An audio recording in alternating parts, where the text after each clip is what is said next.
Jai Hind and good morning to all of you. Today we will discuss about the chemical reaction, that how we will write the chemical equation, okay, and how we will use the symbol in that chemical equation. That symbol for state. State means it is in which state, solid, liquid, gas or aqueous solution, or there is precipitate formation, anything. Okay, symbol for state in a chemical equation. And today we will discuss about the balancing of the equation also in today's lecture. Okay, so let's start with the symbol. That all of you know that while writing a chemical equation, there is reactant and this is product. Mean starting material is called reactant and final one is product. So in reactant and product, both side, whatever molecule is there, so their state should be written in a symbol. So if it is in solid form, then we will use small s in bracket. Okay, it is called subscript. Means if you are, we have written, okay, look here, that if copper is there, copper, then we have written that small s in small bracket, and it is written as a subscript.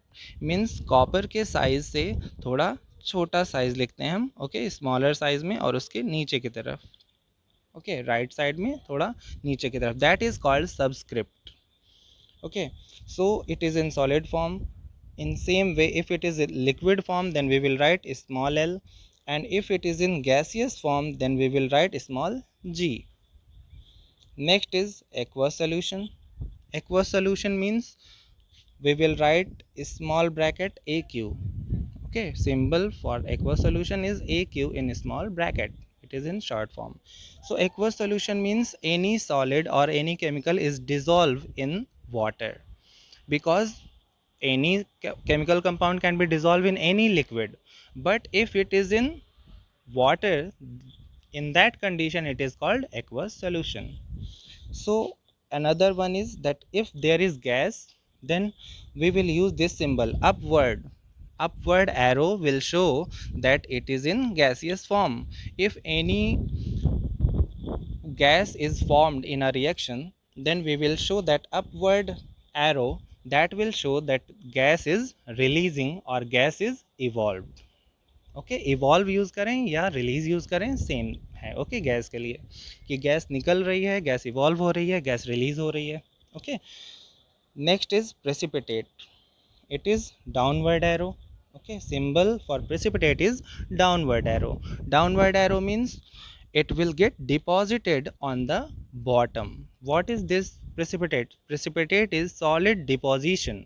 Solid form होता है, means if there is solid formation in a reaction, and it will get deposited on the bottom of the container. यानी अगर हम किसी container में reaction करा रहे हैं जहाँ पर लिक्विड सोल्यूशन है, लिक्विड सोल्यूशन में रिएक्शन हो रही है, और उस लिक्विड में रिएक्शन होने के बाद कोई सॉलिड फॉर्मेशन होता है, न्यू कंपाउंड फॉर्म होता है, जिसमें जो सॉलिड स्टेट में होगा, तो उसी लिक्विड सोल्यूशन में हमें सॉलिड डिपॉजिट होता हुआ दिखाई देगा, बिकॉज टेस्ट ट्यूब और any other container is in glass form. Okay, glass में होता है, ग्लास का बना होता है, तो उसमें हमें दिखता है दैट सॉलिड फॉर्मेशन हो रहा है और उसमें सॉलिड डिपॉजिट हो जाएगा at bottom. So that is called precipitate. And for that solid deposition at the bottom of the container in liquid solution, we will use that downward arrow. Okay, so there is example where symbols are written that copper sulfate is in aqueous form. It means copper sulfate solid form में होता है, जो blue color का crystal होता है. Okay, blue crystals are dissolved in water, so it is called written aqueous solution. It reacts with iron. Iron is in solid state, solid form. It will give iron sulfate. Iron sulfate is in aqueous form, means iron sulfate will get dissolved in that water.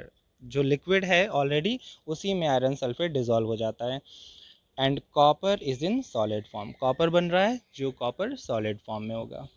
Okay, so already we have discussed this equation. याद है अगर आपको, this is example of displacement reaction, and we had discussed it in redox reaction also. redox reaction में भी discuss किया है कि ये redox reaction क्यों है, और हमने इसे displacement reaction में भी डिस्कस किया था that iron can displace copper because iron is more reactive than copper. Okay, and there is change in color also, that copper sulfate is blue in color and iron sulfate is green in color. So blue to green conversion is there, that is change in color, and it is characteristic of chemical reaction. Okay, next is Na2SO4 plus BaCl2 gives BaSO4 plus 2NaCl. So here symbols are not written. So जान के मैंने ये नहीं लिखा है, ठीक है, कि आपको ये खुद लिखना होता है, ठीक है. सो सोडियम सल्फेट जो है वो क्या होगा, सोडियम सल्फेट एक्वस सोल्यूशन है. So we will write AQ for Na2SO4. BaCl2 is also in aqueous form. Okay, aqueous solution होता है, यानी वाटर में डिजॉल्व होता है ये दोनों ही compound, sodium sulphate and barium chloride. Then BaSO4 means downward arrow is showing that it is precipitate. So BaSO4 is white PPT. So we will write small s. Okay, small s for it. ऐसे लिखते हैं, sorry यहाँ लिख दे रहा हूँ, small s for barium sulfate, that is solid precipitate. And NaCl is in aqueous form. For NaCl we will write AQ, that is also aqueous solution. So aqueous solution means NaCl जो form होगा वो वहाँ पर जो water है उसमें dissolve रहेगा. So it is in aqueous form. Okay, so in that way you have to write the symbols. Okay, is it clear to everyone? And remember that BaSO4 is precipitate and this is of white PPT. Already we have discussed it, that it is white PPT. PPT is in short form, PPT is short form of precipitation. Okay, you have to write full form in your copy. So let's move to the other slide. Sorry. Okay, how to write and balance the chemical reaction. किसी भी chemical reaction को लिखने में और balance करने के लिए हमें क्या क्या चीज़ें देखनी होती हैं. तो सबसे पहले हमने देखा कि किसी भी फार्मूले में जब आप लिखते हैं केमिकल फार्मूला उसका लिखा होता है रिएक्टेंट एंड प्रोडक्ट साइड में. फिर अगर वो गैस है या प्रेसिपिटेट है then you can use upward and downward arrow. And solid liquid gas state, or if it is in aqueous form means aqueous solution, then you have to write AQ. That was symbol. And now we have to balance. So in balancing of equation सबसे पहले आपको क्या ध्यान देना है कि reactant and product side में चीज़ें क्या होनी चाहिए, इक्वल होनी चाहिए. रिएक्टेंट एंड प्रोडक्ट दोनों में सारे एलिमेंट्स, सारे एटम्स जो हैं उनका नंबर इक्वल होना चाहिए. ओके, सो जनरली जब आप लिखते हैं तो कुछ इक्वेशंस में तो बैलेंस होता है और कुछ में बैलेंस नहीं होता है. सो हमेशा हमें क्या करना है, केमिकल इक्वेशन को लिखने के बाद उसे बैलेंस करना होता है.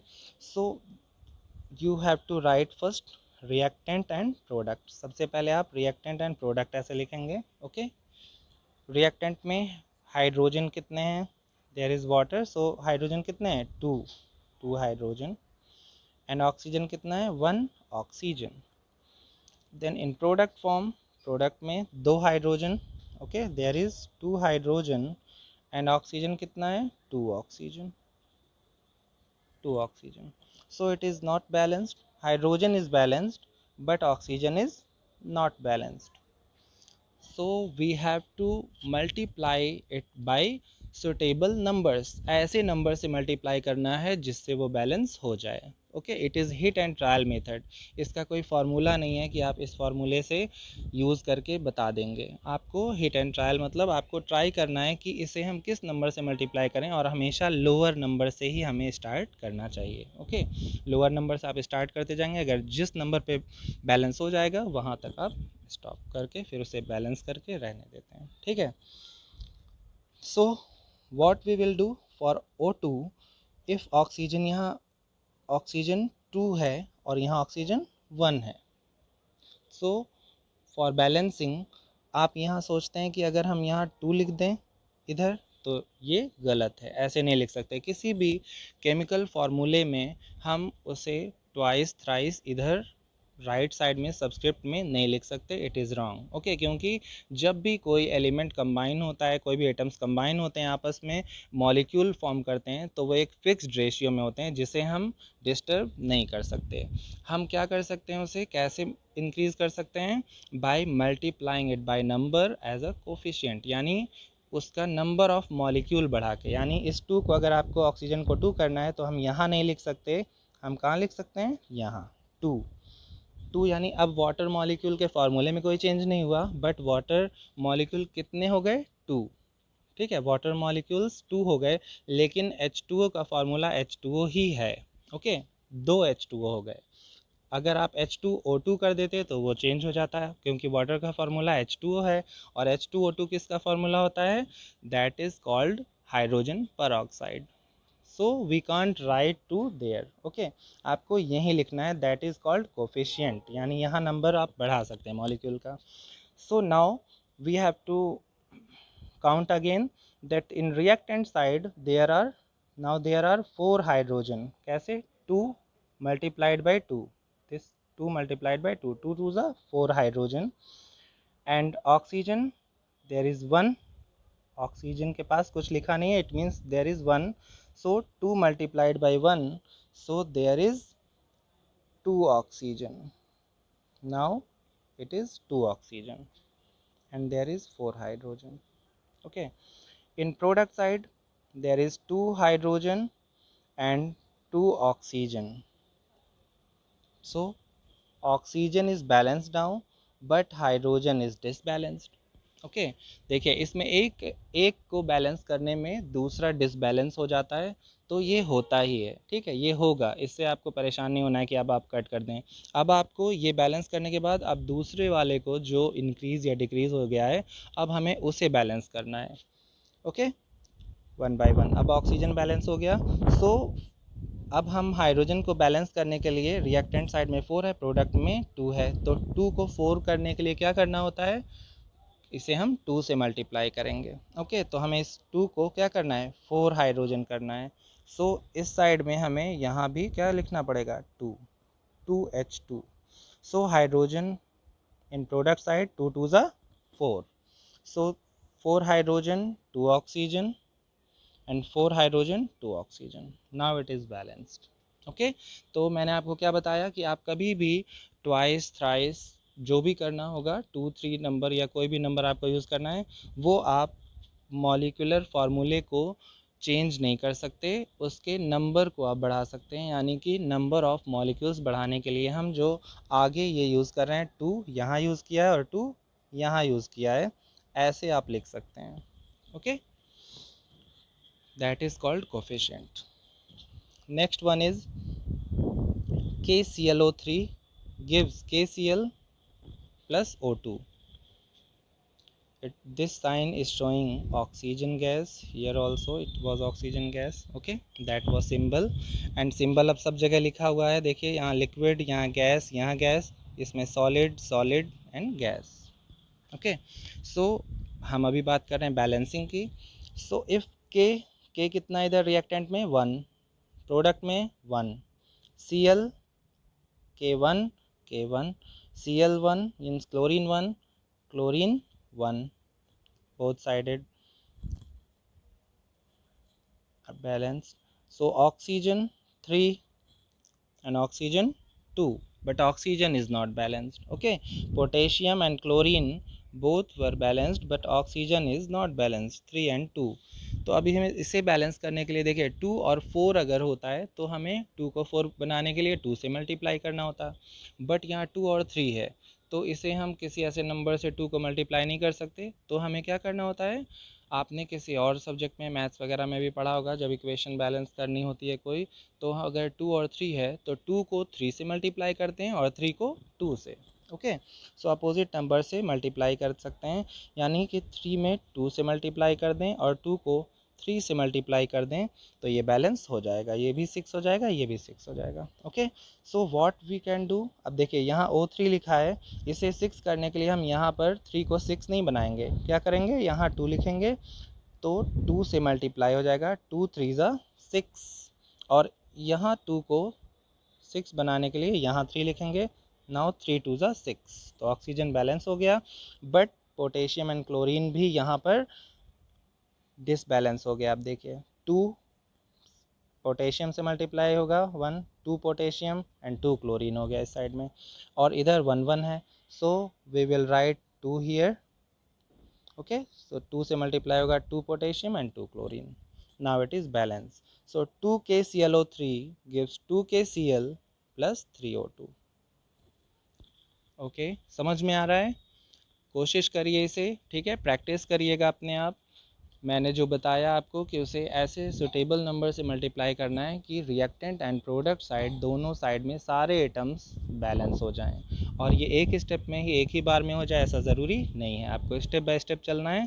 फिर सारी काउंटिंग करने के बाद, सेटिस्फाई होने के बाद ही उसे आपको कहना है कि आंसर है, यानी ये बैलेंस हो गया है। Third is iron, water, iron oxide and hydrogen. Okay, iron water से रिएक्ट कर रहा है। अब देखिए वाटर जनरली आपको कन्फ्यूज़न होगा कि लिक्विड फॉर्म में होता है, यहाँ पर जी लिखा हुआ है गैसियस फॉर्म में, इट मीन्स कि it is in vapour form, vapour form में है, यानी कि स्टीम, वाटर को बॉयल करते हैं स्टीम बनता है, वही वेपर फॉर्म में, गैसियस फॉर्म में। तो आयरन नॉर्मली वाटर से अगर हम रिएक्ट कराएं तो ईजिली रिएक्ट नहीं करता, उसे हम स्टीम के फॉर्म में यानी हीट करके रिएक्ट कराते हैं तो रिएक्ट करता है, और ये क्या बन रहा है, आयरन ऑक्साइड बोलते हैं इसे। Okay, Fe3O4 is iron oxide and it is hydrogen gas. अब आपके मन में एक कन्फ्यूज़न आ रहा होगा कि आयरन रिएक्ट करता है, आयरन का तो कोरोजन भी होता है, ठीक है, आयरन ऑब्जेक्ट्स कोरोड कर जाते हैं, रेनी सीजन में वाटर अगर प्रेजेंट है तो वाटर और ऑक्सीजन दोनों के प्रेजेंस में कोरोजन होता है आयरन ऑब्जेक्ट्स का। बट उस कोरोड होने के बाद जो आयरन का फॉर्मूला होता है आयरन ऑक्साइड का, वो क्या होता है, Fe2O3। Okay, it is very important, आपको याद रखना है ये फार्मूला कि आयरन का कोरोजन होने से जो ऑक्साइड बनता है that is Fe2O3 and this is Fe3O4, दोनों का फार्मूला अलग अलग है। Okay, so for corrosion that is that iron oxide is Fe2O3 and here it is Fe3O4, तो याद रखिएगा उसका फार्मूला अलग है, वहाँ आपको आयरन के साथ वाटर प्लस ऑक्सीजन भी लिखना है, then it will form Fe2O3, और यहाँ Fe3O4 बनेगा और हाइड्रोजन गैस भी रिलीज़ होगी, वहाँ पर कोई गैस, हाइड्रोजन गैस रिलीज़ नहीं होती इन कोरोजन। ओके ओके, तो फिर से हम यहाँ बात करते हैं बैलेंसिंग की। Iron 1 in reactant and in product it is 3, so it is not balanced। H2 hydrogen कितने हैं 2, इधर हाइड्रोजन कितने हैं 2, oxygen 1 and oxygen 4, so only hydrogen is balanced, ठीक है, हाइड्रोजन बैलेंस है बट ऑक्सीजन डिसबैलेंस है और आयरन भी डिसबैलेंस है। तो हम सबसे पहले आयरन को बैलेंस करने की कोशिश करें, this side iron is 3 and here it is 1, so we can write 3 iron, so 3 iron and 3 iron, now iron is balanced and hydrogen is already balanced, and oxygen, reactant side oxygen is 1 and product side it is 4, so we have to multiply it by 4, we have to multiply it by 4, then there is 1 oxygen, so 4 multiplied by 1, so there is 4 oxygen now, so 4 oxygen, but hydrogen is also increased, 4 2 ज़ा 8, सो आपको यहाँ पर hydrogen 2 है और इसे 8 बनाना है, तो यहाँ हम क्या करेंगे, उसे भी 4 से मल्टीप्लाई करेंगे। नाउ हाइड्रोजन इज़ 4 2 ज़ा 8, 4 2 ज़ा 8, ऑक्सीजन 4 1 ज़ा 4 and here already it is 4, iron 3 and iron 3, so everything is balanced now। Okay, and last one MnO2, that is manganese dioxide, reacts with HCl, that is manganese dichloride। Okay, H2O and chlorine gas. Okay, chlorine is in gaseous form. So MnO2 HCl यानी hydrochloric से react कर रहा है, MnCl2 water और chlorine gas बनाता है. इसे balance करने के लिए देखिए Mn in this side Mn1, here also Mn यानी मैग्नीज 1 है. Oxygen is 2, oxygen is 1, so it is not balanced. Hydrogen is 1, hydrogen is 2, it is also not balanced. Chlorine 1 and chlorine 2, it is also not balanced. So we have to start with manganese, that manganese is 1, 1, it's okay. Next oxygen is 2 and there is 1 only, so we have to multiply it by 2. Okay, now oxygen is 2 in product side also and reactant side also. Oxygen is balanced. Hydrogen is 1 and there is 4 hydrogen. Now 2 2s are 4, so we have to write 4 HCl. Now it is 4 hydrogen. Now there is 4 hydrogen and 4 chlorine also. Okay, chlorine, and in product side there is 2 chlorine and 2 chlorine. Okay, total in product side total chlorine is 4 and reactant side also now chlorine is 4. So manganese 1 1, oxygen 2 and 2, hydrogen 4 4 and chlorine 4 and 4. Okay, तो product side में ये 2 है या 2 से ज़्यादा हैं तो उन सब को हम काउंट करते हैं एक साइड में मानते हैं, और रिएक्टेंट साइड में भी 2 या 2 से ज़्यादा हो तो भी एक साइड में मानते हैं. Means total number of atom in reactant side should be equal to total number of atom in product side. Okay, I hope कि आपको ये सब समझ में आया होगा. इसकी प्रैक्टिस बहुत ज़रूरी है. आपको ये अपने कॉपी में या रफ में आप प्रैक्टिस करें एक बार, उसके बाद उसको कॉपी में लिखिएगा. और हम और भी रिएक्शंस ऐसे डिस्कस करेंगे. And you have to search by yourself also. अपनी तरफ से भी आपको ऐसे इक्वेशन सर्च करना है और उसे बैलेंस करने की कोशिश करनी है. और अगर बैलेंस नहीं होता है then you can ask that question, मुझे सेंड करिएगा, मैं आपको उसके फिर से बताऊंगा कि उसे कैसे बैलेंस करते हैं, और कुछ और एग्जांपल के साथ फिर नेक्स्ट लेक्चर में हम मिलते हैं. Okay, thank